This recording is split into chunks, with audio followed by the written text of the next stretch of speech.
जय हिंद महारथियों।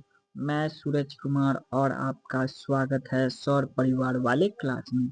इस सौर परिवार वाले क्लास में हम लोग महत्वपूर्ण करेंट अफेयर को पढ़ते हैं। तो आज जो है सो 14 नवंबर है। आज 14 नवंबर को जो है चिल्ड्रन डे मनाया जाता है। तो सभी बच्चों को आज मेरे तरफ से हैप्पी चिल्ड्रन डे। तो चलिए स्टार्ट करते हैं आज का अपना ये क्लास। अगर आपको वीडियो अच्छा लगेगा तो इसे लाइक कर दीजिएगा, सब्सक्राइब कर दीजिएगा और शेयर कर दीजिएगा। और हाँ, मैं आज बताना चाहूँगा कि आज आप लोगों को मेरा साउंड जो है थोड़ा सा अलग नज़र आएगा, मतलब कि अलग से अलग सुनाई देगा। तो आप लोग थोड़ा सा एडजस्ट कीजिएगा, क्योंकि आज जो है मैं जो है ना माइक चेंज करके रिकॉर्ड कर रहा हूँ क्लास को, ठीक है। तो आज भर का है तो आप थोड़ा सा एडजस्ट कर लीजिएगा, ठीक है। तो चलिए, स्वागत है आपका रीडिंग प्लेस में और स्टार्ट करते हैं आज का अपना पहला सवाल। आज का पहला सवाल है अपना कि हाल ही में ओजोन परत को नष्ट करने वाले पदार्थ पर मॉन्ट्रियल प्रोटोकॉल के पक्षकारों की मॉप 37 बैठक कहाँ हुई है? ठीक है, एमओपी मॉप 37 बैठक कहाँ हुई है? क्या है क्वेश्चन? क्वेश्चन है आपको ओजोन परत को नष्ट करने वाले पदार्थ पर मॉन्ट्रियल प्रोटोकॉल, कौन सा? मॉन्ट्रियल प्रोटोकॉल जो है इसका जो है एमओपी मॉप 37 बैठक कहाँ हुई है? तो आपके सामने में यहाँ पे 5 ऑप्शन है और आप बता सकते हैं कि क्या होगा इसका सही आंसर। तो है ना, तब तक बताइए आप, जब तक कि हम यहाँ पे आपको बताते हैं। देखिए, जैसे कि ये मन की अपना धरती है, तो यही है ओजोन। ओजोन का फॉर्मूला होता है O3। तो यहीं से जो सूरज से निकलने वाली परावैंगनी किरण होता है ना, तो यही ओजोन जो होता है सो जो भी मतलब अल्ट्रा वाइट रे रहता है जो कि शरीर को नुकसान पहुंचाता है, तो उसको है ना अवशोषित कर लेता है, सोख लेता है, तो उसी को ओजोन परत कहा जाता है, ठीक है। तो यही बैठक जो है सो कहाँ हुई है? तो आपके सामने में यहाँ पे 5 ऑप्शन है, तो बता सकते हैं तो क्या हो जाएगा इसका सही आंसर? इसका सही आंसर हो जाएगा ऑप्शन नंबर ए, यानी कि नैरोबी। कहाँ हुआ है? तो नैरोबी में हुआ है। तो आपको पता है कि ये जो नैरोबी है सो कहाँ है? तो ये नैरोबी जो है सो आपको केनिया में है। किस देश में है? केनिया देश में नैरोबी है। तो चलिए देखते हैं केनिया का लोकेशन की कहाँ है आखिर भाई साहब केनिया, ठीक है। तो देखिए यही है आपको केनिया। एक मिनट भाग गया था, ठीक है। हाँ, यहाँ पे। तो चलिए यहाँ पे देख सकते हैं यही आपको केनिया है। तो क्या हो जाएगा इसका? नैरोबी। तो चलिए इसके बारे में देख लेते हैं कि क्या है इसके बारे में डिटेल से। कर है ना, ओजोन परत को नष्ट करने वाले पदार्थों पर मॉन्ट्रियल प्रोटोकॉल पक्षकारों के 37वां यानी कि 37वां बैठक मॉप 37 हाल ही में नैरोबी यानी कि केनिया में हुई है। देखिए ये जो हुई है तो इसका मुख्य विषय क्या था? कह रहा है इसका मुख्य विषय जो है, बैठक के मुख्य विषयों में मॉन्ट्रियल प्रोटोकॉल को लागू करना और ओजोन परत की सुरक्षा और जलवायु के रक्षा को बढ़ावा से संबंधित मुद्दे शामिल थे। कि ओजोन परत की सुरक्षा करना है और जलवायु रक्षा को बढ़ावा देना है। तो यही मॉन्ट्रियल प्रोटोकॉल जो है सो नैरोबी में हुआ है। कौन सा? मॉप 37। तो चलिए आप नेक्स्ट सवाल पे चलते हैं। नेक्स्ट सवाल है आपको क्वेश्चन नंबर 2। क्वेश्चन नंबर 2 में क्या कह रहा है सो, ठीक है। क्वेश्चन नंबर 2 में कह रहा है हाल ही में जर्मन वाच के जलवायु जोखिम सूचकांक 2026 में वर्ष 1995 से 2024 के लिए भारत को कौन सा स्थान मिला है? तो देखिए जो है सो 1995 से 2024 तक के लिए इसका मतलब कि डाटा को एनालिसिस किया है। तो ये कौन था? द जर्मन वॉच है ना जलवायु जोखिम सूचकांक। जर्मन वॉच जलवायु जोखिम सूचकांक में भारत को कौन सा स्थान मिला है? ठीक है, हम इतना बार इसलिए बोलते हैं ना ताकि एक बार दो बार तीन बार बोलने से याद हो जाता है। तो क्या हो जाएगा कि जर्मन वाच जलवायु जो है ना जोखिम सूचकांक 2026 वर्ष में जो है सो भारत को कौन सा स्थान मिला है? तो क्या हो जाएगा इसका सही आंसर? इसका सही आंसर हो जाएगा आपको बी, यानी कि 9वां स्थान मिला है। ठीक है, तो जलवायु का देख रहे हैं तो कुछ इस तरह का आपको लोकेशन देखने के लिए मिलता है। तो ये जो है सो कहाँ होता है? है ना, क्या है, तो देखिए ये ब्राजील का इसमें फोटो लगा दिया गया है, ठीक है। तो चलिए देखते हैं क्या है इसमें, ब्राजील है ना। तो ये जो है ब्राजील से रिलेटेड क्या चीज है, कर है जर्मन वाच के हाल ही में जारी जलवायु जोखिम सूचकांक यानी कि क्लाइमेट रिस्क इंडेक्स, क्या है, क्लाइमेट रिस्क इंडेक्स 2026 में वर्ष 1995 से 2024 के लिए भारत को कौन स्थान मिला है, तो 9वां स्थान मिला है। यह विशेष ब्राजील के यहाँ है बेलम में चल रहे COP30 के द्वारा, है ना, प्रस्तुत किया गया है। ओ ये जो COP30 जो चल रहा है ना आपको, कहाँ, ब्राजील में, तो वहीं पे इसका संकलन को पेश किया गया, उसी में भारत को जो है सो 9 नंबर का जो है सो आपको स्थान मिला है, तो इसलिए लग रहा है, बताया जा रहा है, ठीक है। तो याद हो जाएगा आपको कैमा स्थान मिला है भारत को, भारत को मिला है 9वां स्थान। तो चलिए आप नेक्स्ट सवाल पे चलते हैं। नेक्स्ट सवाल है आपको क्वेश्चन नंबर 3। क्वेश्चन नंबर 3 में क्या करा है, क्वेश्चन नंबर 3 में कहा है आपको कि हाल ही में भारत वियतनाम, कौन सा है, भारत वियतनाम के सेनाओं के बीच सैन्य अभ्यास, कौन है, विन वैक्स 25, कौन सा है, विन वैक्स 25 का कौन सा संस्करण हुआ, तो याद रखना। देखिए ये जो हो रहा है सैन्य अभ्यास विन वैक्स 25 किसके बीच में होता है, तो भारत और वियतनाम के बीच, और ये जो हुआ है सो अभी सो कैमा नंबर का हुआ, तो ये है आपको ऑप्शन नंबर ए यानी कि छठा नंबर का हुआ है, ठीक है। तो देख सकते हैं यहाँ पे भारत और वियतनाम का। तो चलिए थोड़ा सा लोकेशन देखते हैं भारत और वियतनाम का। तो देखिए यही है अपना प्यारा भारत और यही है अपना पड़ोसी देश वियतनाम, पड़ोसी नहीं है, थोड़ा हट के है लेकिन बोल सकते हैं, ठीक है। क्या हो जाएगा इसका, ये हो जाएगा 6th नंबर का। क्या है इसके बारे में, कर है ना, भारत और वियतनाम के सेनाओं के बीच सैन्य अभ्यास विन बैक्स 2025 का छठा संकलन हाल में ही प्रारंभ हुआ। यह अभ्यास 11 नवंबर 2025 को वियतनाम की राजधानी हनोई में हुआ। तो देखिए एक बात आपको यहाँ पे राजधानी से भी याद कर सकते हैं कि वियतनाम की राजधानी कहाँ है, तो हनोई में है, ठीक है। तो चलिए आप नेक्स्ट सवाल पे चलते हैं। नेक्स्ट सवाल क्या कर रहा है, नेक्स्ट सवाल है क्वेश्चन नंबर 4। तो बताइए क्वेश्चन नंबर 4 का क्या हो जाएगा। क्वेश्चन नंबर 4 में कह रहा है कि हाल ही में अर्थ शॉट पुरस्कार 2025 के विजेताओं की घोषणा कहाँ हुई, जो है ना अर्थ शॉट पुरस्कार 2025 उसकी घोषणा कहाँ हुई है, भाई साहब बताइए जल्दी से। तो ये हुई है आपको ये जो 5 गो ऑप्शन है उसी में से किसी, यहाँ पे से देखते हैं रियो डे जेनेरियो, तो कहाँ है कुछ अंदाजा लगाइए। तो ये हुआ है आपको option number C, option number C Brazil में। देखिए ब्राजील ब्रिटेन थोड़ा सा कंफ्यूजन उत्पन्न कर सकता है। करा है ना, हाल ही में अर्थ शॉट पुरस्कार 2025 का विजेताओं की घोषणा कहाँ हुई है, तो ब्राजील में हुआ है। तो ठीक है, तो चलते हैं, है ना, इसके बारे में ब्राजील को देखते हैं कि कहाँ है, ब्राजील यहीं पे है, ब्राजील इसका आंसर हो जाएगा सी। तो चलिए आप इसके बारे में डिटेल से पढ़ लेते, करा ना, अर्थ शॉट पुरस्कार 2025 विजेताओं की घोषणा ब्राजील में हुई है। यह समारोह 5 नवंबर 2025 से रियो डी जेनेरियो में म्यूजियम ऑफ ट्रूमो में आयोजित किया गया है। ट्रूमारो, ट्रूमारो है, ट्रूमो नहीं, ट्रूमारो में आयोजित किया गया है, ठीक है। तो चलिए आप नेक्स्ट सवाल पे चलते हैं। क्या है आपका नेक्स्ट सवाल, नेक्स्ट सवाल है क्वेश्चन नंबर 5।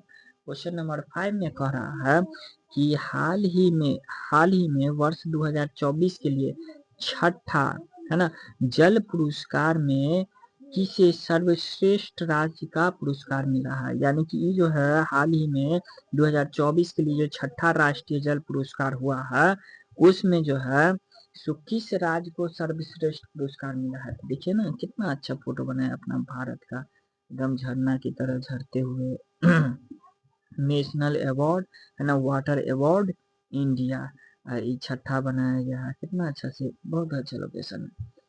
तो चलिए बताना है आपको कौन किया है सबसे टॉप, तो ये है आपको option number C, option number C यानी कि महाराष्ट्र में। तो महाराष्ट्र को जो है सर्वश्रेष्ठ का पुरस्कार मिला है। किसमें? तो ये जो 2024 के लिए जो छठा राष्ट्रीय जल पुरस्कार जो है उसी में महाराष्ट्र को सबसे टॉप नंबर का मिला है। तो चलिए अब इसके बारे में देख लेते हैं। महाराष्ट्र का लोकेशन देखिए यही है महाराष्ट्र भाई साहब। इसी को जूम करके यहाँ पे दिखाया गया है। तो क्या हो जाएगा इसका आंसर? महाराष्ट्र हो जाएगा। तो देखिए कह रहा है ना, वर्ष 2026 के लिए छठे राष्ट्रीय जल पुरस्कार महाराष्ट्र को सर्वश्रेष्ठ राज्य का पुरस्कार मिला है। महाराष्ट्र ने जल संरक्षण एवं प्रबंधन में अपनी उत्कृष्ट योगदान देने के लिए शीर्ष स्थान हासिल किया है, जबकि गुजरात और हरियाणा दूसरे और तीसरे। तो देखिए महाराष्ट्र है पहला नंबर पे, गुजरात को मिला है सेकंड स्थान और हरियाणा को मिला है थर्ड स्थान मिला है। तो बस इतना ही याद रखना ज्यादा कि ये जो है राष्ट्रीय जल पुरस्कार में सबसे टॉप कौन आया है? महाराष्ट्र आया। अगर ज्यादा याद करना है तो आप गुजरात भी रख सकते हो, हरियाणा भी रख सकते हैं। ठीक है, तो चलिए आप चलते हैं नेक्स्ट सवाल पे। तो नेक्स्ट सवाल क्या कर रहा है ना भाई साहब का खुशी बर्दाश्त नहीं हो रहा, इतनी खुशी। ठीक है, चलिए अपना लोग का खुशी नहीं सवाल पढ़ना करा।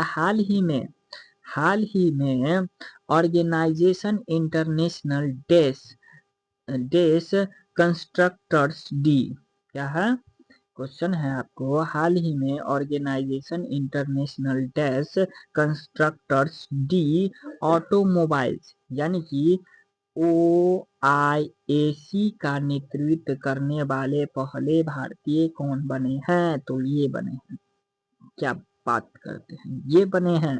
नाम what is your name mister, what is your name? तो देखिए इसका नाम है डी, डी नहीं ऑप्शन डी है। अब ऑप्शन डी में जो नाम है वो होगा इसका नाम, ऑप्शन डी में जो है सो वही इसका नाम होगा। क्या होगा? शैलेश चंद्र। कौन है ये भाई साहब? शैलेश चंद्र है। तो चलिए इसके बारे में आप थोड़ा सा पढ़ लेते हैं। शैलेश चंद्र, ठीक है। तो देखिए यहाँ पे सी लिख दिया है लेकिन ये गलत होगा, सी नहीं होगा, क्या होना चाहिए यहाँ पे? डी होना चाहिए। ठीक है, डी होगा। करा है ना, हाल ही में शैलेश चंद्र ऑटो, है ना ऑटो नहीं, शैलेश चंद्र ऑर्गेनाइजेशन इंटरनेशनल डैश कंट्रक्ट, क्या है कंस्ट्रक्टर्स डी ऑटोमोबाइल्स का, है ना नेतृत्व करने वाले पहले भारतीय बने हैं। तो बहुत अच्छी बात है, बनिए। चलिए अब नेक्स्ट सवाल है। नेक्स्ट सवाल है आपको क्वेश्चन नंबर 7। तो क्वेश्चन नंबर 7 में कह रहा है कि हाल ही में राष्ट्र लोक सेवा प्रसारण दिवस 2025 कब मनाया गया है? हाल ही में राष्ट्रीय लोक सेवा प्रकाशन दिवस 2025 कब मनाया गया है? तो आपके सामने में यहाँ पे 5 ऑप्शन है। ठीक है, तो प्रसारण है, प्रकाशन में प्रसारण दिवस कब मनाया गया है? ठीक है, तो ये हो जाएगा आपको ऑप्शन नंबर डी, यानी कि 12 नवंबर को। 12 नवंबर को है राष्ट्रीय लोक सेवा प्रसारण दिवस मनाया गया है। 12 नवंबर को राष्ट्रीय लोक सेवा प्रसारण दिवस मनाया गया है। ठीक है, तो चलिए क्या हो जाएगा इसका आंसर? 12 नवंबर। देख रहे हैं ना, प्रसारण इसी तरह से होता है, माइक रिव्यू FM, है ना। तो क्या है, तो देखिए करा ना, राष्ट्रीय लोक सेवा प्रसारण दिवस 2025 हाल ही में 12 नवंबर को मनाया गया है।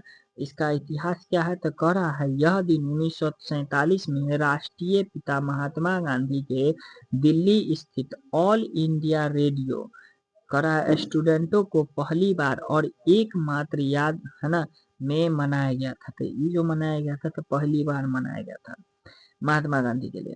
अब करा उद्देश्य क्या है इसका? तो उद्देश्य है गांधी जी ने भारत के विभाजन के बाद हरियाणा के कुरुक्षेत्र में अस्थायी रूप से बसे करा है स्थापित लोगों, यानी कि शरणार्थी, शरणार्थी मतलब होता ना जो अपना, जो उसका बेसिक घर रहता है उसको छोड़ करके दूसरे जगह जो जाके रहने लगता है तो उसी को क्या कहते हैं? शरणार्थी को, है ना रेडियो के माध्यम से संबोधित किया। ठीक है, तो क्या हो जाएगा इसका आंसर? तो इसका आंसर हो जाएगा आपको ऑप्शन नंबर डी, यानी कि 12 नवंबर को मनाया गया क्या? National public service broadcasting day. क्या हो जाएगा? Question number 8। क्वेश्चन नंबर 8 हो जाएगा आपको, क्वेश्चन नंबर 8 में है, हाल ही में करा है हाल ही में संशोधित भारत नेट योजना को राज्यव्यापी लागू करने वाले देश का पहला राज्य कौन सा है? हाल ही में संशोधित भारत नेट योजना को राज्यव्यापी लागू करने वाला देश कौन सा है? तो आपके सामने में यहाँ पे 5 ऑप्शन है, तो क्या हो जाएगा इसका सही आंसर? तो इसका सही आंसर हो जाएगा, है ना, बता सकते हैं आप भारत नेट प्रोजेक्ट को, तो इसका सही आंसर हो जाएगा आपको ऑप्शन नंबर बी, यानी कि पंजाब। पंजाब जो है सो संशोधित भारत नेट योजना, ठीक है, भारत नेट योजना को लागू करने वाला राज्य का पहला देश बना है पंजाब।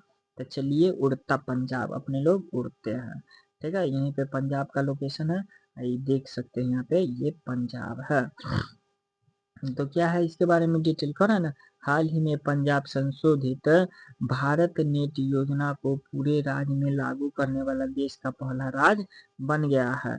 जून 2025 में गुजरात राज्य नेतृत्व मॉडल के तहत संशोधित भारत नेट कार्यक्रम लागू करने वाला पहला राज्य बना था। ये जो है ना, गुजरात पहला राज्य बना था। और कह रहा है, यानी कि ये क्या कर रहा है, संशोधित, यानी कि कुछ जगह पे लागू करके, लेकिन परंतु बंधु, पंजाब ने इसे पूरे राज्य में लागू करने का गौरव हासिल किया। पंजाब पूरा राज्य में हासिल कर दिया, लेकिन ये जो है ना सो क्या कहते रहते हैं इसको, ये गुजरात जो है सो कुछ दूर में लागू किया था। ठीक है, तो आप चलते हैं नेक्स्ट सवाल पे। नेक्स्ट सवाल है आपको क्वेश्चन नंबर 9। क्वेश्चन नंबर 9 में क्या करा है, करा हाल ही में भारत की पहली मेगावाट घंटे पैमाने की वैंडियम फ्लो बैटरी, कौन सा हो जाएगा आपको जो है यहाँ पे, वैनेडम फ्लो बैटरी, क्या पढ़ेंगे इसको, वैनेडियम फ्लो बैटरी। तीन बार बोले, तीन तरह से बोले, अब असली बार बोलते हैं। कह रहा है वैनेडियम फ्लो बैटरी, ठीक है, वैनेडियम फ्लो बैटरी का उद्घाटन कहाँ हुआ है, देख लीजिए, यही है वैनेडियम फ्लो बैटरी। अब कैसे बनाएगा भाई साहब, इंजीनियर सब जाने, ठीक है, हमको तो करेंट अफेयर याद करना है। हाल ही में भारत के पहले मेगावाट घंटा पैमाने की वैनेडियम फ्लो बैटरी का उद्घाटन कहाँ हुआ है, तो ये हो जाएगा आपको option number A. Option number A, यानी कि ग्रेट नोएडा में किया गया है। ठीक है, तो क्या हो जाएगा इसका आंसर, ग्रेट नोएडा। तो चलिए अब यहाँ पे देखते हैं, करा ना कि भारत की पहली मेगावाट घंटा पैमाने की वेनेडियम फ्लो बैटरी का उद्घाटन ग्रेट नोएडा में किया गया है। कह रहा है, इस प्रणाली का उद्घाटन केंद्रीय बिजली और आवास एवं शहरी मंत्रालय के मंत्री श्री मनोहर लाल ने किया है। कौन क्या है, श्री मनोहर लाल ने किया है। देखिए, बात होता है ना, जो क्या होता है, बोलते बोलते स्लिप हो जाता है। इससे पहले अभी हम ऑफलाइन क्लास लेते रहते थे, ऑफलाइन क्लास में भाई जब इतना बोलते बोलते दिमाग खराब हो जाता है, उसके जस्ट बाद आकर के हमको ये वीडियो भी बनाना पड़ता है, तो जिसके कारण यहाँ पे ये हो जाता है, कोई दिक्कत नहीं। हाँ, तो चलिए आप, है ना, 1 घंटा का रहता है क्लास, सुबह में 6 बजे से कर लेते रहते हैं, उसके बाद फिर आप लोग का करना रहता है। चलिए अब नेक्स्ट सवाल पे चलते हैं। नेक्स्ट सवाल है आपको, कह रहा है सवाल नंबर 10 में कह रहा है कि हाल ही में रियल क्राफ्ट पोर्टल किसने लॉन्च किया है। रियल क्राफ्ट पोर्टल जो है सो किसने लॉन्च किया है, तो आपके सामने में यहाँ पे 5 ऑप्शन है, तो याद रहेगा ना, रियल क्राफ्ट पोर्टल किसने लॉन्च किया है, तो आपके सामने में यहाँ पे 5 ऑप्शन है, तो इसका सही आंसर हो जाएगा आपको option number B. Option number B, यानी कि मत्स्य पालन पशुपालन एवं डेयरी मंत्रालय। मत्स्य पालन पशुपालन एवं डेयरी मंत्रालय ने जो है so real craft portal launch किया है। रियल क्राफ्ट पोर्टल किसने कौन किया है, तो मत्स्य पालन और पशुपालन एवं डेयरी मंत्रालय ने। तो चलिए इसका क्या हो जाएगा, option is the right answer. कह रहा अब यहाँ पे देखिए, यही है ना रियल क्राफ्ट, कह रहा हाल ही में रियल क्राफ्ट पोर्टल कह रहा है को मत्स्य पालन विभाग मत्स्य पालन विभाग, मत्स्य पालन, पशुपालन एवं डायरी मंत्रालय द्वारा लॉन्च किया गया है। तो हो गया आप अपने लोग का 10 क्वेश्चन था, सारा का सारा 10 क्वेश्चन इंपॉर्टेंट क्वेश्चन अपने लोग ने कर लिया है। अगर आपको वीडियो से रिलेटेड कोई भी अगर सुझाव देना हो तो नीचे कमेंट बॉक्स में बताइएगा, ताकि हम उसको नेक्स्ट वीडियो में जो है ना उसको इम्प्रूव करके बताएंगे। आज का थोड़ा सा साउंड को लेकर के थोड़ा सा एडजस्ट कर लीजिएगा, काहे कि माइक जो है ना चेंज किए तो इसलिए थोड़ा सा साउंड आपको चेंज नजर आ रहा होगा, तो थोड़ा सा एडजस्ट कर लीजिए, है ना। आप तो खैर आप तो लास्ट क्लास मतलब कि लास्ट टाइमिंग है। तो चलिए अब आज की सेवा यहीं पे समाप्त करते हैं। अगर आपको वीडियो अच्छा लगेगा तो इसे लाइक कर दीजिएगा, सब्सक्राइब कर दीजिएगा, शेयर और कमेंट भी कर दीजिएगा, ठीक है। तो आज की सेवा यहीं पे समाप्त करते हैं और मिलते हैं अब नेक्स्ट वीडियो में, यानी कि कल। तब तक के लिए जय हिंद, जय भारत।